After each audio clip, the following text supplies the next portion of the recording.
la piedad, la misericordia del vaso de leche es la del otro relato, cortito,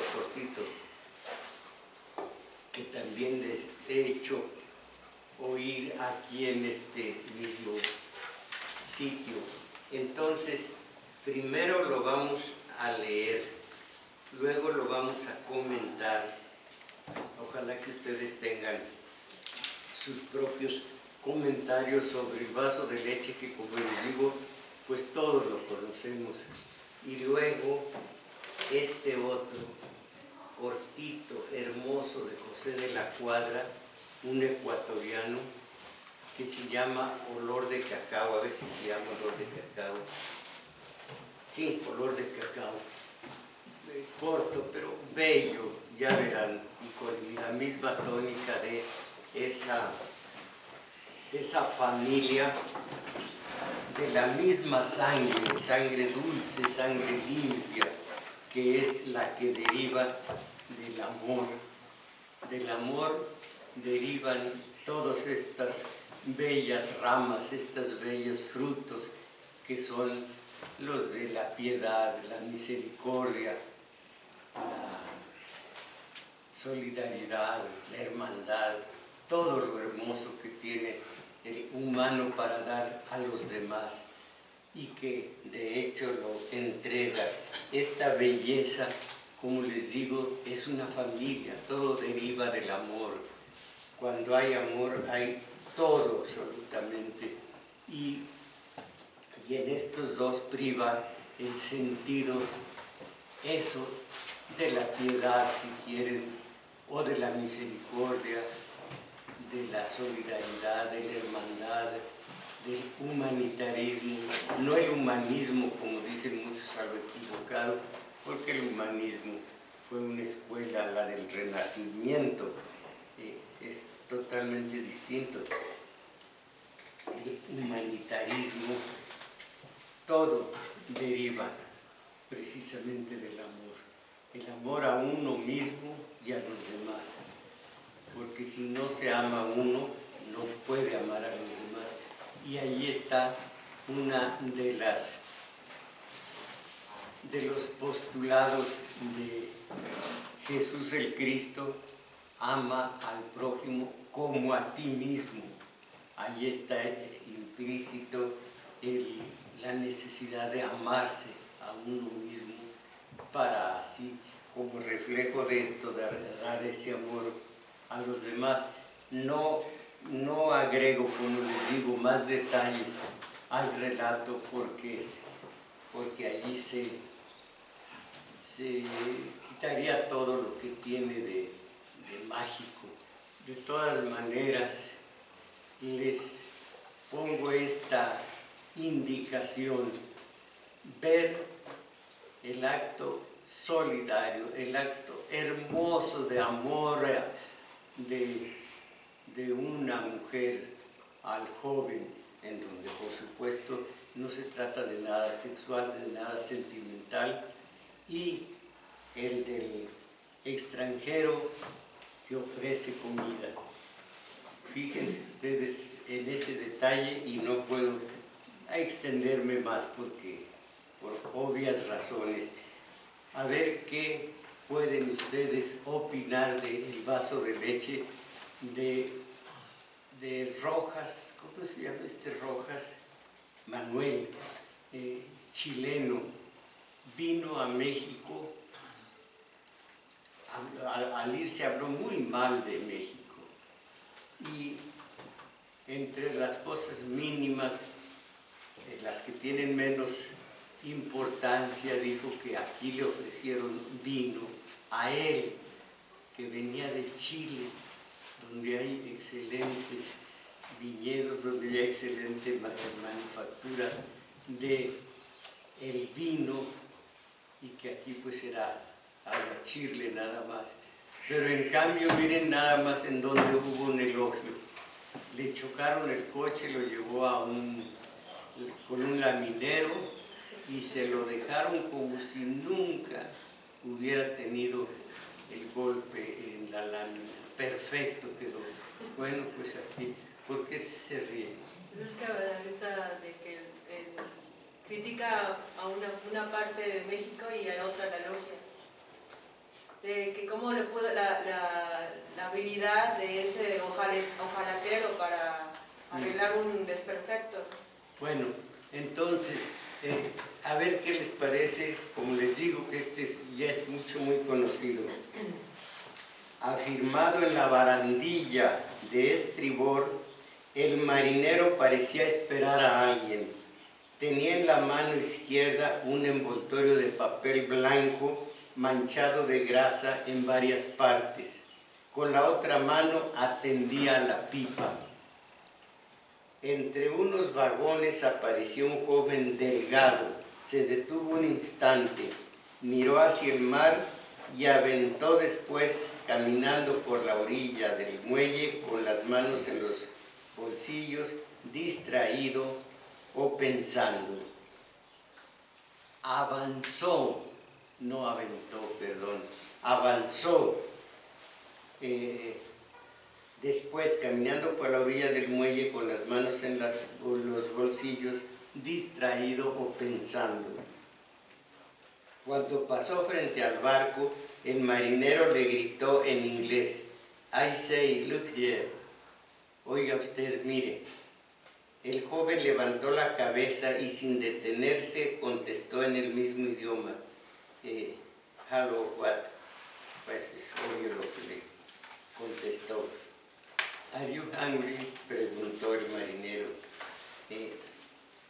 Hubo un silencio breve durante el cual el joven pareció reflexionar y hasta dio un paso más corto que los demás como para detenerse, pero al fin dijo mientras dirigía al marinero una sonrisa triste. No, I'm not hungry. Thank you, sailor. No, no tengo hambre. Muchas gracias, marinero. Muy bien, dijo en inglés el otro. Sacóse la pipa de la boca el marinero, escupió y colocándosela de nuevo entre los labios, miró hacia otro lado. El joven, avergonzado de que su aspecto despertara sentimientos de caridad, pareció apresurar el paso como temiendo arrepentirse de su negativa.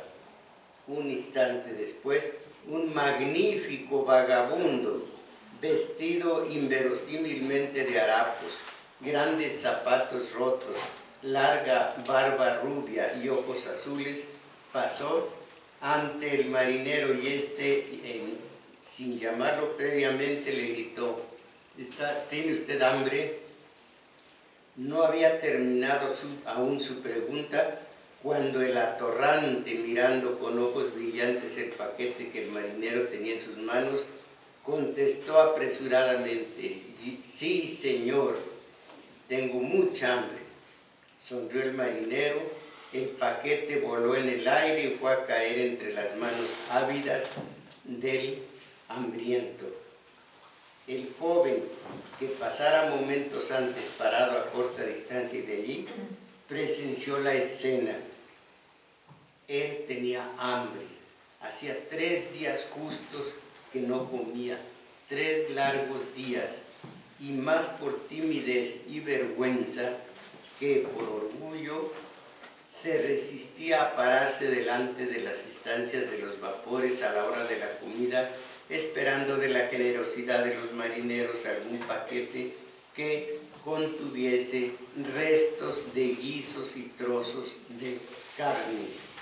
No podía hacerlo nunca, y cuando, como en el caso reciente, alguno le ofrecía sus sobras, las rechazaba heroicamente, como sintiendo que la negativa le aumentara su hambre. 6 días hacía que vagaba por las callejuelas y los muelles de aquel puerto. Después, bueno, aquí dice que su historia. Mientras estuvo allí en un vapor en el que él estaba trabajando, pudo comer, pero después La ciudad enorme que se alzaba más allá de las callejuelas llenas de tabernas y posadas pobres no le atraía. Parecía un lugar de esclavitud, sin aire, oscura, sin esas amplias grandeza del mar. Después de que se fue el vapor, anduvo y anduvo esperando del azar algo que le permitiera salir de algún modo mientras tornaba a sus canchas familiares, a su tierra, pero no encontró nada. El puerto tenía poco movimiento y en los contados vapores en que se trabajaba no lo aceptaban. Al día siguiente, estoy brincando algunas descripciones porque es larga la narración. Al día siguiente, convencido de que no podía resistir más, decidió recurrir a cualquier medio para procurarse alimentos. Caminando fue a dar delante de un vapor que había llegado la noche anterior y que cargaba trigo.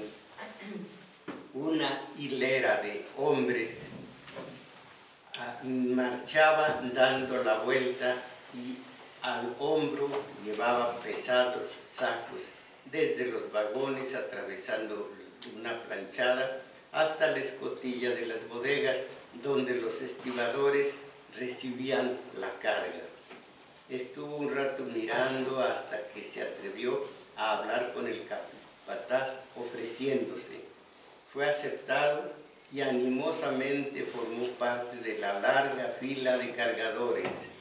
Durante el primer tiempo de la jornada trabajó bien, pero después empezó a sentirse fatigado y le vinieron pequeños desmayos.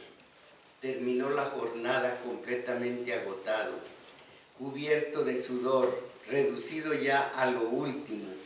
Mientras los trabajadores se retiraban, se sentó en unas bolsas acechando al capataz, y cuando se hubieron marchado todos, acercóse a él confuso y titubeante, aunque sin contarle lo que le sucedía, y le preguntó si podían pagarle inmediatamente o si era posible conseguir un adelanto a cuenta de lo ganado. Contestóle el capataz que la costumbre era pagar al final del trabajo y que todavía sería necesario trabajar el día siguiente para concluir de cargar el vapor. Un día más. Por otro lado, no adelantaban un centavo. Pero, le dijo, si usted necesita, yo podría prestarle unos 40 centavos, no tengo más. Le agradeció el ofrecimiento con una sonrisa angustiosa y se fue. Le acometió entonces un hambre desesperada, aguda. Tenía hambre, un hambre que lo doblegaba como un látigo pesado y ancho. Veía todo a través de una niebla azul y al andar vacilaba como un borracho. Sin embargo, no habría podido quejarse ni gritar, pues su sufrimiento no era oscuro ni fatigante, no era dolor, sino angustia sorda, acabamiento. Le parecía que estaba aplastado por un gran peso. Sintió de pronto como una quemadura en las entrañas y se detuvo. Se fue inclinando, doblándose forzadamente como una barra de hierro y creyó que se iba a caer. En ese instante,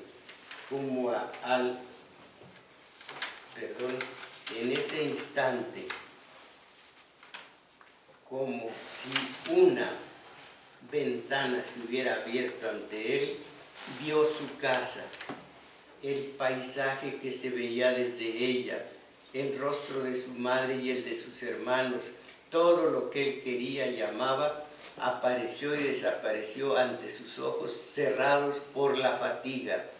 Después, poco a poco cesó el desvanecimiento y se fue enderezando, mientras la quemadura se enfriaba suavemente. Por fin se irguió, respirando profundamente. una hora más y caería sin sentido al suelo. Apuró el paso, como huyendo de un nuevo marco, y mientras marchaba resolvió ir a comer a cualquier parte sin pagar, dispuesto a que lo avergonzaran, a que le pegaran, a que lo mandaran preso, a todo.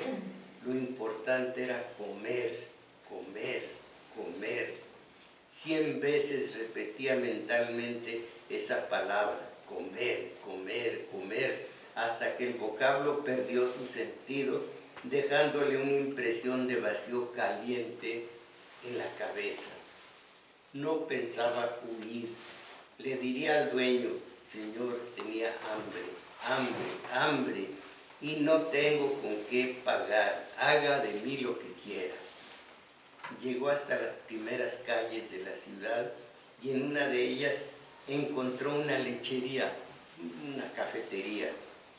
Era un negocio muy claro y limpio, lleno de mesitas con cubiertas de mármol. Después de un mostrador estaba de pie una señora rubia con un delantal blanquísimo.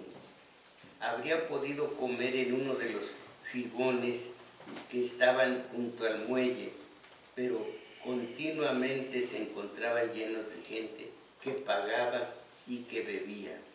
Por eso él eligió ese negocio. La calle era poco transitada. Era un vejete el que estaba, ya nada más quedaba un vejete en la cafetería. Un vejete de anteojos que con la nariz metida entre las hojas de un periódico leía y permanecía inmóvil como pegado a la silla. Sobre la mesita había un vaso de leche a medio consumir. Esperó a que se retirara, paseando por la acera, sintiendo que poco a poco se le encendía en el estómago la quemadura de antes, y esperó 5, 10, hasta 15 minutos. Se cansó y se paró a un lado de la puerta, desde donde lanzaba al viejo unas miradas que parecían pedradas. Pero en fin, al fin de todo, el cliente terminó su lectura, o por lo menos la interrumpió. Se bebió de un sorbo el resto de la leche que contenía el vaso. Se levantó pesadamente, pagó y se dirigió a la puerta. Salió. Era un vejete corcovado con trazas de carpintero o de barnizador. Apenas estuvo en la calle, afirmóse los anteojos, metió de nuevo la nariz en las hojas del periódico y se fue. Se fue caminando despacito y deteniéndose cada 10 pasos para leer con más detenimiento. Esperó que se alejara el anciano y entró. Un momento estuvo parado a la entrada, indeciso, no sabiendo dónde sentarse. Por fin eligió una mesa y se dirigió hacia ella, pero a mitad de camino se arrepintió, retrocedió, tropezó en una silla, instalándose después en un rincón. Acudió la señora, pasó un trapo por la cubierta de la mesa y con una voz suave en la que se notaba un dejo de acento español, le preguntó: ¿qué se le va a servir a usted? Sin mirarla le contestó: un vaso de leche. ¿Grande? Sí. ¿Solo? Y preguntó el cliente: ¿hay bizcochos? No, vainillas. Bueno, vainillas. Cuando la señora se dio vuelta, él se restregó las manos sobre las rodillas, regocijado, como quien tiene frío y va a beber algo caliente. Volvió la señora y colocó ante él un gran vaso de leche y un platillo lleno de vainillas, dirigiéndose después a su puesto detrás del mostrador. Su primer impulso fue el de beberse la leche de un trago, y comerse después las vainillas, pero enseguida se arrepintió.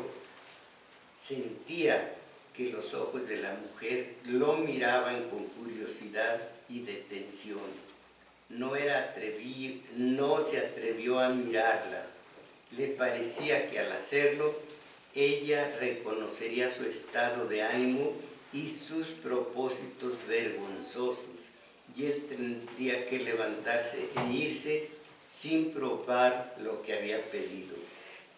Pausadamente tomó una vainilla, humedeciéndola en la leche, y le dio un bocado. Bebió un sorbo de leche y sintió que la quemadura ya encendida en su estómago se apagaba y deshacía. Pero enseguida la realidad de su situación desesperada surgió ante él, y algo apretado y caliente subió desde su corazón hasta la garganta.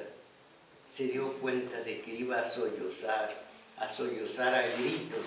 Eso ya no es sollozo, pero así dice, a sollozar a gritos, y aunque sabía que la señora lo estaba mirando, no pudo rechazar ni deshacer aquel nudo ardiente que le estrechaba más y más. Resistió, y mientras resistía, comió apresuradamente, como asustado, temiendo que el llanto le impidiera comer. Cuando terminó con la leche y las vainillas, se le nublaron los ojos, y algo tibio corrió por su nariz, cayendo dentro del vaso. Un terrible sollozo lo sacudió hasta los zapatos. Afirmó la cabeza en las manos y durante mucho rato lloró. Lloró con pena, con rabia, con ganas de llorar, como si nunca hubiese llorado. Inclinado estaba y llorando, cuando sintió que una mano le acariciaba la cansada cabeza, y una voz de mujer con su dulce acento español le decía: llore, hijo, llore. Una nueva ola de llanto le arrasó los ojos y lloró. Con tanta fuerza lloró como la primera vez, pero ahora no angustiosamente, sino con alegría, sintiendo que una gran frescura lo penetraba, apagando eso caliente que le había estrangulado la garganta. Mientras lloraba, parecióle que su vida y sus sentimientos se limpiaban como un vaso bajo un chorro de agua, recobrando la claridad y firmeza de otros días. Cuando pasó el acceso de llanto, se limpió con un pañuelo los ojos y la cara, ya tranquilo. Levantó la cabeza y miró a la señora, pero ésta no le miraba ya, miraba hacia la calle, a un punto lejano, y su rostro estaba triste. En la mesita ante él había un nuevo vaso de leche y otro plato colmado de vainillas. Comió lentamente, sin pensar en nada, como si nada le hubiera pasado, como si estuviera en su casa y su madre fuera esa mujer que estaba detrás del mostrador. Cuando terminó, ya había oscurecido y el negocio se iluminaba con una bombilla eléctrica. Estuvo un rato sentado, pensando en lo que diría la señora al despedirse, sin ocurrírsele nada oportuno. Al fin se levantó y dijo simplemente: muchas gracias, señora. Adiós. Adiós, hijo, le contestó ella. Esto es para mí la síntesis de la piedad simplemente. ¿Qué pueden ustedes comentar al respecto? Sí. Yo primero quisiera comentar que esa experiencia de hambre, esa descripción, difícilmente podríamos entenderla los que no hemos padecido hambre. Y la otra, esa piedad que no pide compensación, bueno, la piedad no pide compensación, pero que no pide explicación. Ese es lo mejor de dar, es no mencionarlo. Eso es lo que más enriquece la ¿verdad? Sin que no se mencione. Es profundamente hermoso. Y al respecto, leí en un periódico que un grupo de griegos salió a recibir migrantes con un abrazo. Y les ofrecían que fueran a su casa a comer. Es grandísimo. Qué hermoso. Muchísimo del ser humano. Yo sí he tenido hambre y es una cosa horrorosa, horrorosa. Hay un relato que se llama precisamente Hambre, de un europeo, a ver si ahora recuerdo su nombre, muy famoso él. Y es también estremecedor porque proyecta todo lo que en el humano significa padecer, en ese momento sentir lo que es el hambre, horrible, doloroso, triste. Y entonces es lo que muestra este relato, pero hay más cosas que se pueden comentar. Sí. Pienso, maestro, que somos personas, seres humanos vulnerables y aparte de eso, cuando traemos ese amor que no lo experimentamos, no somos capaces de compartir, pero cuando traemos ese amor, todo lo que traemos, eso es lo que damos a las personas. Así es lo que proyecta uno. O si no tiene vida interior, no tiene tampoco piedad en el prístino, en el sentido original. Se necesita haber sufrido, se necesita ser solidario por eso mismo, se necesita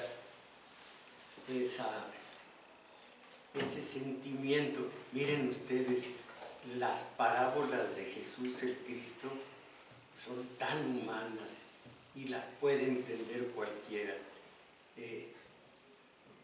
Antes de eso, les digo una de estas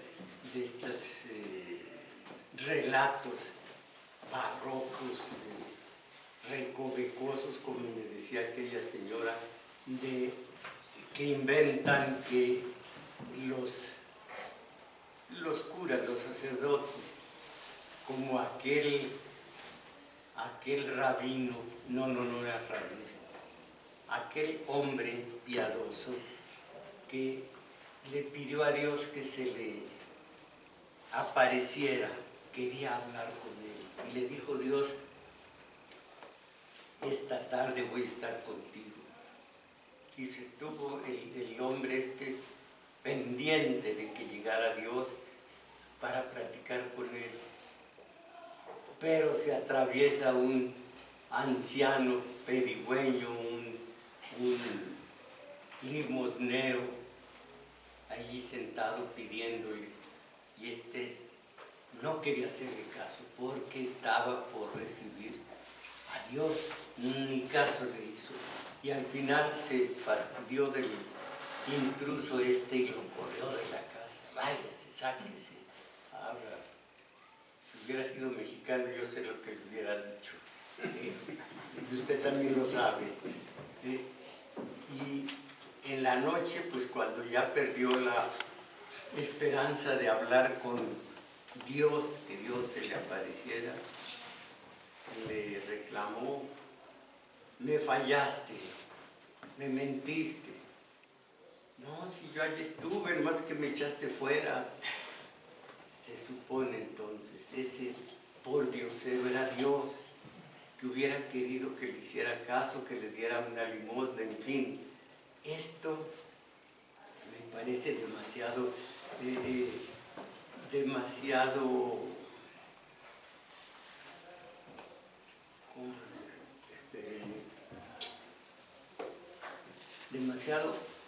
complejo como para que lo entienda uno.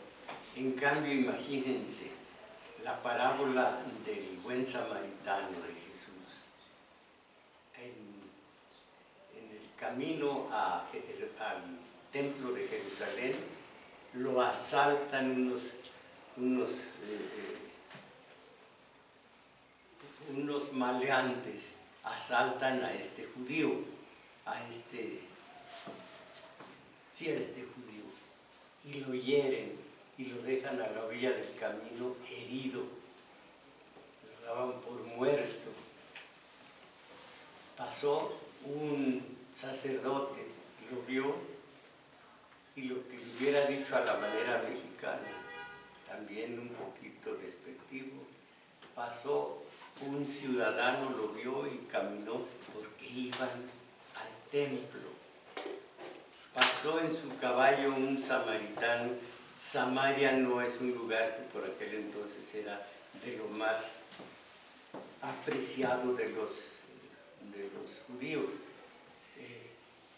Y se bajó del cuarto, se acercó al herido, le prestó los primeros auxilios, lo trepó en el caballo, se lo llevó hasta donde vio la primera posada, el primer mesón, lo que haya sido, y les dijo: cuídenlo, aquí les dejo un poco de dinero, este dinero es para evitar en ustedes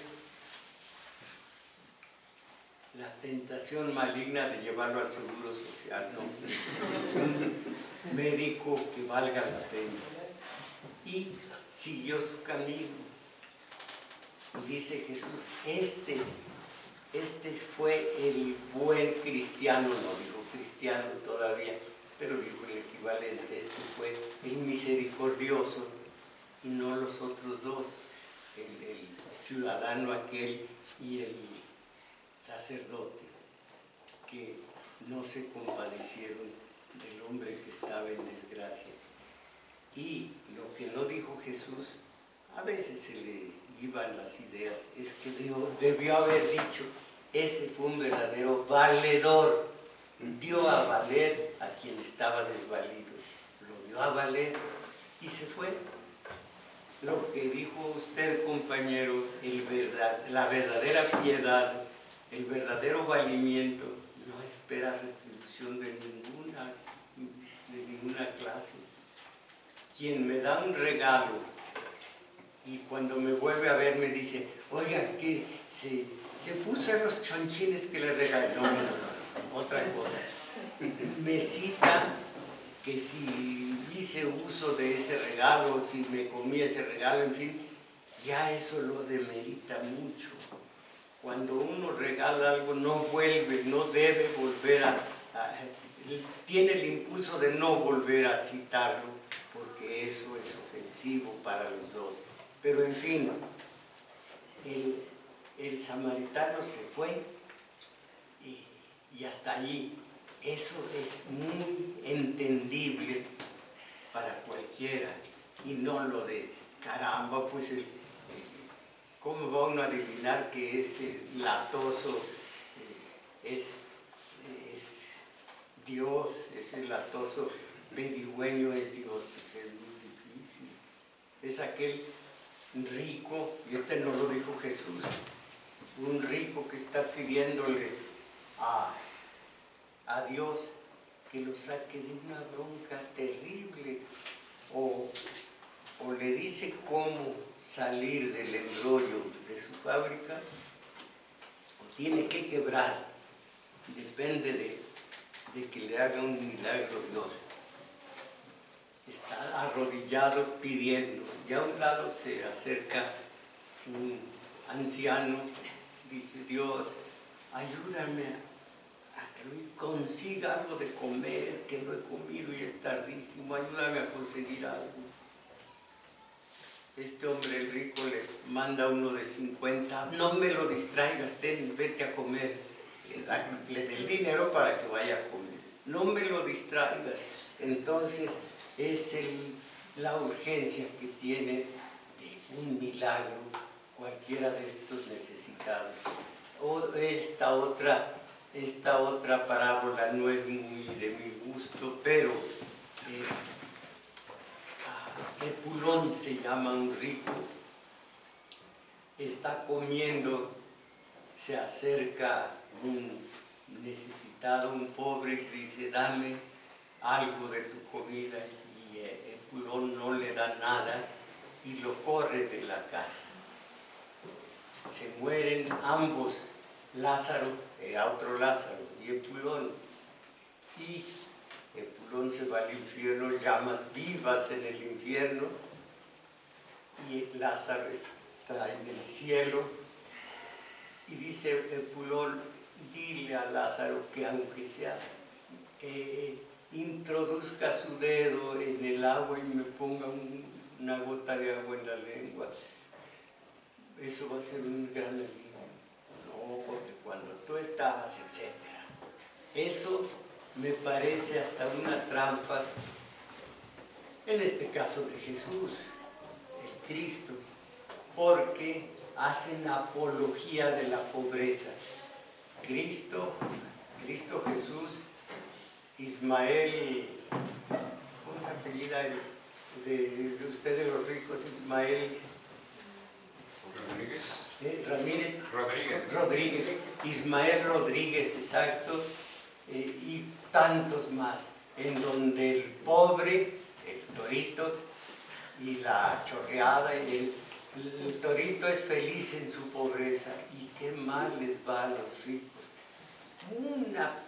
Una plaga de películas de esa naturaleza, en donde yo veo, lo veo yo, no lo leí ni me lo ha dicho nadie, que el sistema manipula a los pobres.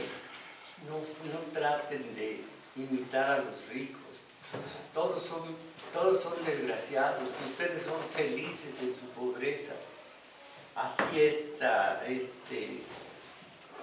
esta parábola de Jesús el Cristo.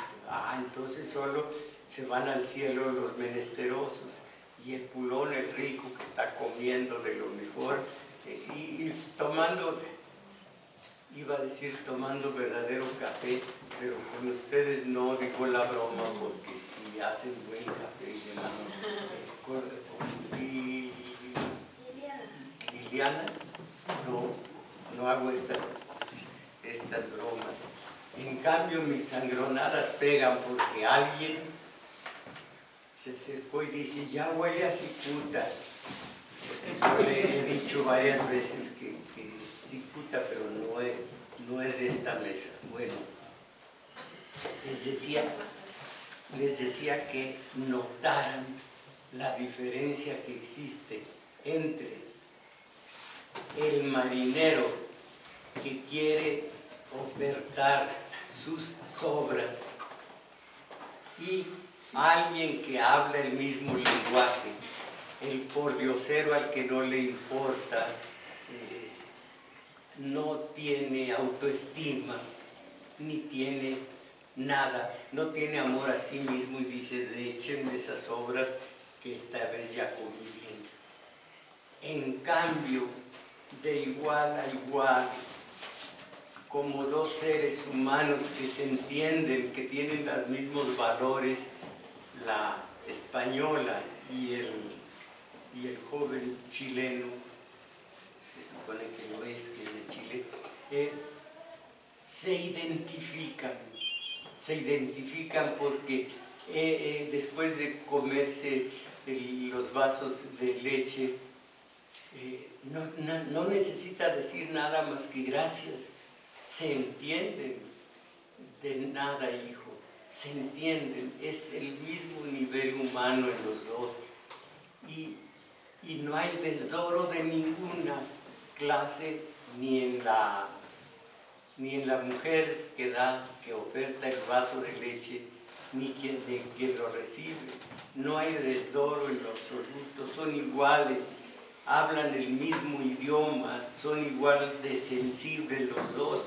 Cuando éste está llorando, tomándose su leche, ella está mirando a lo lejos, está viendo que en España, eso cualquiera lo infiere, que en España están sus hijos, está su familia, está tal vez alguien con la misma apuración, con la misma necesidad, y está viendo en ese espejo lo que debe ser su familia en este momento, si es que estuviera la familia en ese trance. Pero está lo humano, es lo más hermoso, hablan el mismo lenguaje, no necesitan decirse más que gracias, de nada, hijo. Y vean la diferencia entre el que desde arriba da lo que le sobra y lo que le molesta. Como cuando yo tenía el taller, el centro de acopio del valedor, tengo allí ropita vieja, pero todavía está buena. Yo rechazaba esto. Todo lo que les sobraba querían como un, ¿cómo se llama? Bueno, una forma de deshacerse de estos objetos, tirarlos, un tiradero, tirarlos en un taller, en un centro de acopio como el que yo tenía. Eso me parece abyecto.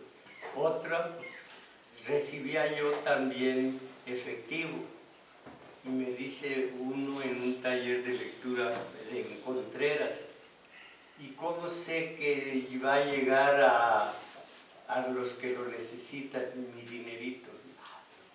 No lo entregue, simplemente no lo entregue, porque yo no garantizo nada, no lo entregue.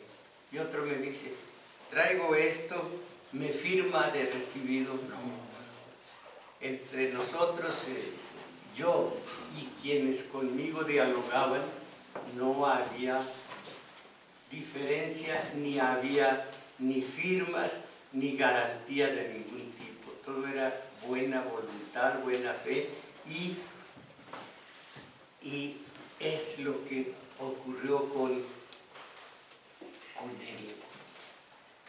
el joven al que le quitó esa hambre terrible un par de vasos de leche. Gracias, señora, de nada, hijo. Hasta ahí, y se consumó esa hermosa obra de misericordia, de piedad, de valimiento, de hermandad, de amor al prójimo, amarse esta señora como a ella misma. Antes de leerles el otro, que es cortito, ¿no tienen algún otro comentario? Sí. Maestro, aunque he venido a varios talleres, no había tocado la fortuna de escuchar este maravilloso texto, me gustó mucho, y me hace pensar que algunas situaciones que nos toca vivir en la vida, yo también he conocido lo que es no tener para comer, pueden ser muy útiles para valorar todo lo que significa estar aquí en la existencia. En la existencia, parece que no viene al caso, pero Charlie Brown y el Snoopy, conocer que Snoopy es un perrito, están dibujados de espaldas en negro, como si fuera una noche, están mirando a lo lejos. Eso supone está uno viéndolos que están de espaldas, y reflexiona Charlie Brown diciendo, solo se vive una vez. Snoopy le dice, no, solo se muere una vez.